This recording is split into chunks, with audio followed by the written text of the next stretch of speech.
Әлем әңгімелері каналына тіркеліп, лайк басып, қолдау көрсетіп отырыңыздар.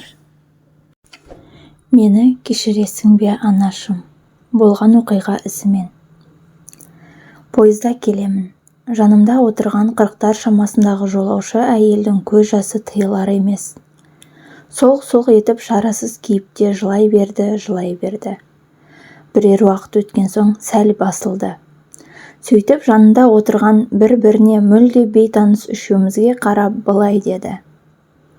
Бейтаныс бауырларым, жер бетіндегі өзге тірі жан білмейтін сырымды сіздерге айтпасам, ішім күйіп, өртеніп барады. Әлбетте десіп бас шұлғыдық. Күйеуіммен жараспай ажырасып, төркініме қайта келдім, деп бастады ол сондағы әңгімесін. Әкем де, шешем де жанымда болды. Сөйтіп күйеуімнен бір балам бар, төртеуміз тұра бастадық. Жұмысының қиындығынан ба білмедім, әйтеуір қабағым бір ашылмайтын.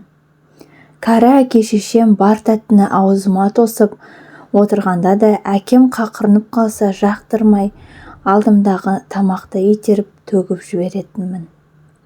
Анам сол кезде қарғамай дейтін де төгілген тамақты үнсіз жинап алатын. Анам да, әкем де қартайған.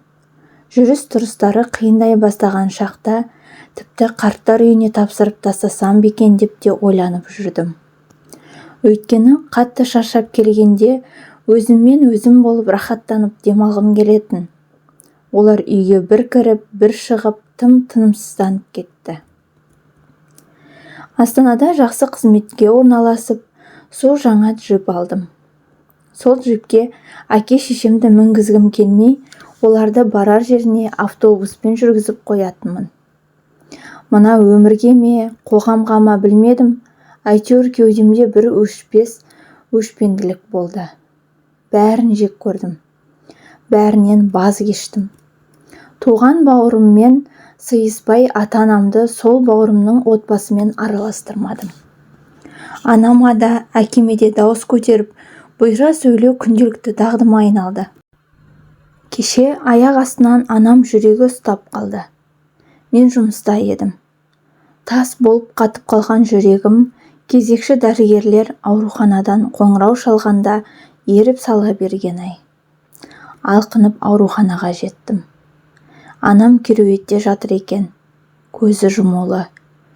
Кереуетке жетіп, жығылып, өкіре жыладым. Тастамашы, апа, тастамашы, мені кешірші мені. Мен қазір-ақ бауырыма қоңырау шаламын, бауырымен татуласамын, барлық жағдайыңды жасаймын, тек көзіңді ашшы деп көз жасымды төге бердім. Анамның саусағы әзер қимылдады. Бірақ дәрігер бұл анамның өміріндегі соңғы минуттары екенін айтып, соңғы сөздеріңді тез айтып қал деп күбірледі.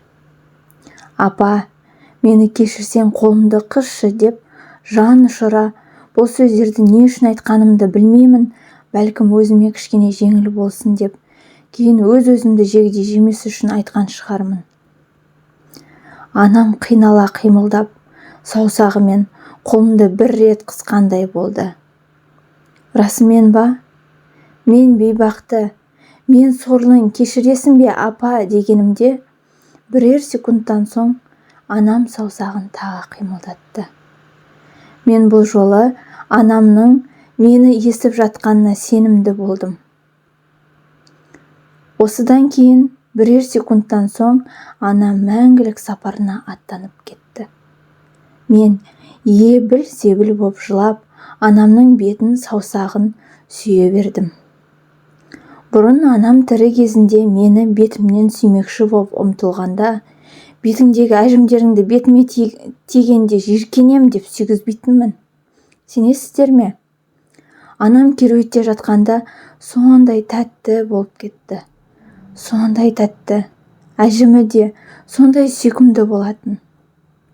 Ал жансыз саусақтары мәңгілік менен ажырамаса екен деп тіледім сол бір сәтте. Бірақ бәрі кеш еді.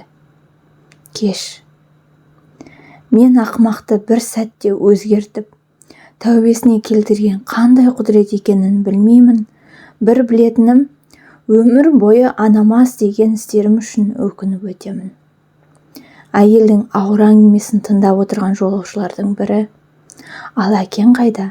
Деп сыбырлады. Әкем анам қайтыс болды деген хабарды естіген бойда жүрегі ұстап құлап қалды. Қазір ауруханада жатыр. Жағдайы жақсарыпты. Телефонмен сөйлестім. Біз анамызды өзі туған Талдықорғанға жерлеу үшін алып келеміз. Анамның мүрдесі бауырымның көлігінде, деді әйел. Жүйткіген пойызға жүрдек уақыт ілесіп, әп-сәтте түн түсіп, бәріміз ұйқыға жаттық. Әйел түнмен ауыр күрсініп, дөңбекшіп шықты. Таңертең тұрғанда әйел бір түнде бірден 10 жасқа қартайып, шөгіп кеткендей сезілді. Ағайын туыс, қолымызды мезгілінен кеш сермеп қалып жүрмейік. Анамызды жақсы көретінімізді айтып, жиі-жиі құшақтап, бетінен сүйіңіз. Аналарымызды, әкелерімізді қадірлейік.